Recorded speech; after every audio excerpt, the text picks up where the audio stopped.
install the membrane. On the membrane we have the orange guides for the cutting of the stems. It gives you the perfect dimension or perfect distance outside the valve. Anything in orange is for installation purposes only. So when we're done, these will be removed and the lock rings will be removed. When putting the membrane on, make sure that these rings are locked in place so the stems don't open and close on you. And also notice the thermo handle is in place on the membrane, and it's covered with this cardboard sleeve. Leave the sleeve in place so the handle does not get damaged. So we're just going to push it on and seat it all the way back. And we're going to make sure it stays in place by using these 4 brass screws.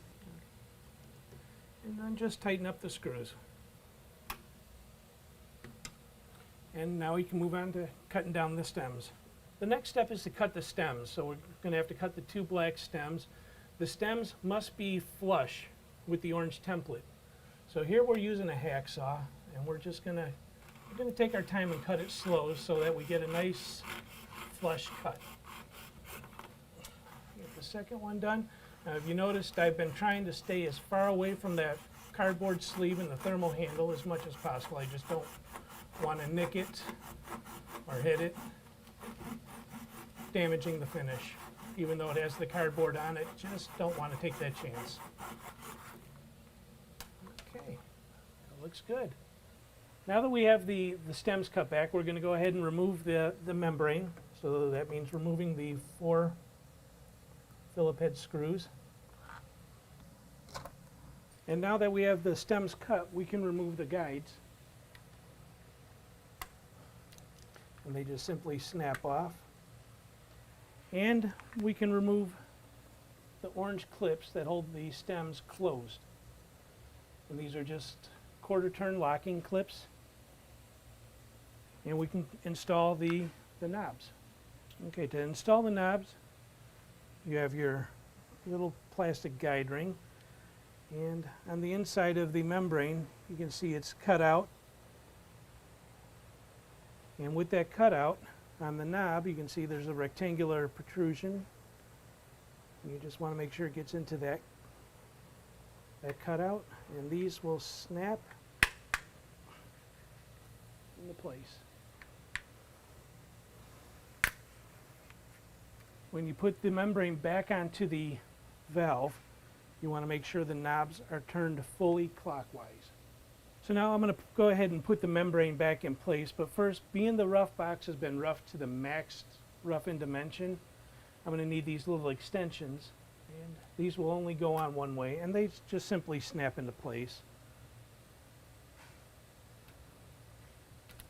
And then on the extension, the sleeve, you can see there's the protrusion there. That will line up with the inside of the volume handle itself. So when you push it on, they will lock into place.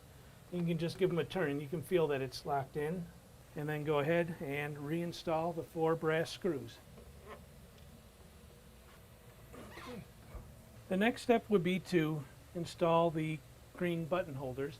And these simply thread onto the stems that we just cut back. So let's thread that on.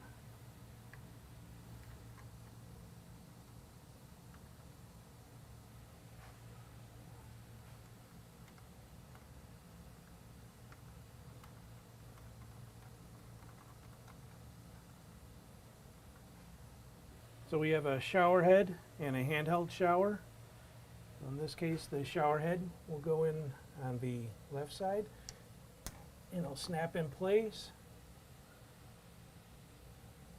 And the handheld on the right, and it just snaps in as well.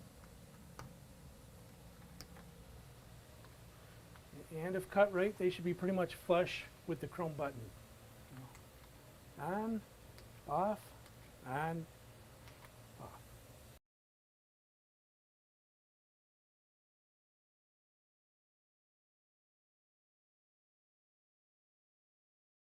So now we can finally remove the black sleeve off the thermal handle and snap on the escutcheon plate. And it just fits over and pushes in place.